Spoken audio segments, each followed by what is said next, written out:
Bonjour à tous. Dans ce tutoriel, nous allons apprendre à créer des animations personnalisées en utilisant les images clés de Filmoradis.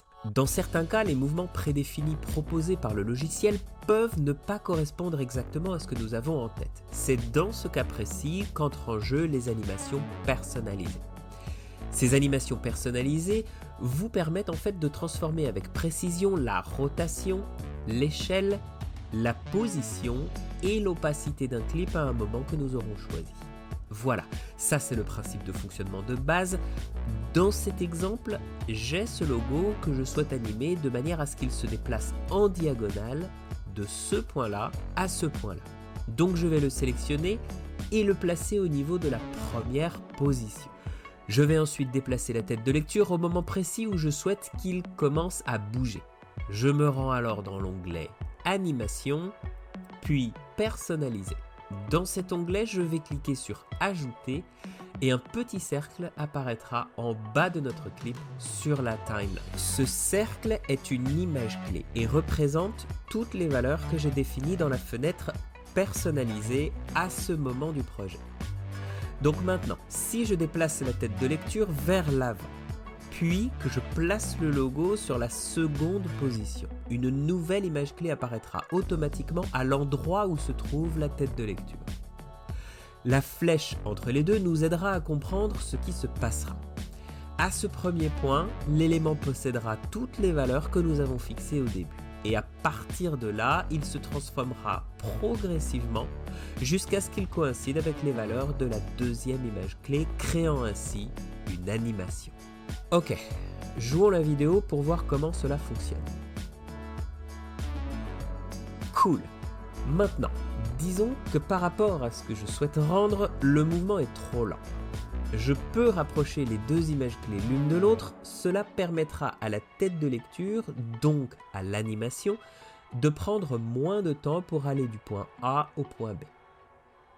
Bien, maintenant disons que je ne suis pas satisfait de la position finale du logo, donc je souhaiterais la changer. Je vais utiliser les flèches de la fenêtre personnalisée pour passer à la deuxième image clé. Il me suffit alors de définir la nouvelle position finale du logo. Et c'est tout, c'est aussi simple que ça. Nous pouvons avoir autant d'images clés que nous le souhaitons. Disons que je veux que le logo commence à tourner. Je vais avancer la tête de lecture et faire pivoter le logo.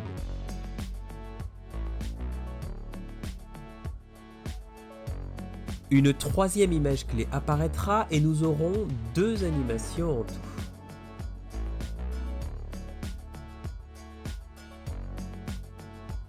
Ok, essayons de transformer d'autres valeurs. Je vais me rendre au niveau de la première image clé et régler l'opacité du logo sur 0. Il passera de transparent à opaque en même temps que le mouvement.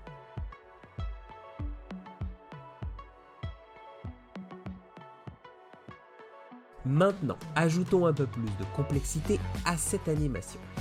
J'aimerais que le logo reste tel quel pendant quelques secondes pour ensuite se réduire en taille jusqu'à ce qu'il disparaisse. Pour y arriver, je vais déplacer la tête de lecture quelques secondes avant la troisième image clé et cliquer sur le bouton Ajouter pour créer une nouvelle image clé. Comme vous pouvez le voir, il n'y a pas de flèche entre les deux dernières images clés sur le clip dans la timeline car elles partagent toutes les deux les mêmes valeurs. Il n'y a pas de transformation entre elles. Je vais faire avancer la tête de lecture et configurer l'échelle à 0. La flèche indiquera qu'il y a une animation entre la quatrième et la cinquième image clé. Maintenant, si l'on rejoue cette animation, nous pouvons la voir entière telle que nous l'avons créée.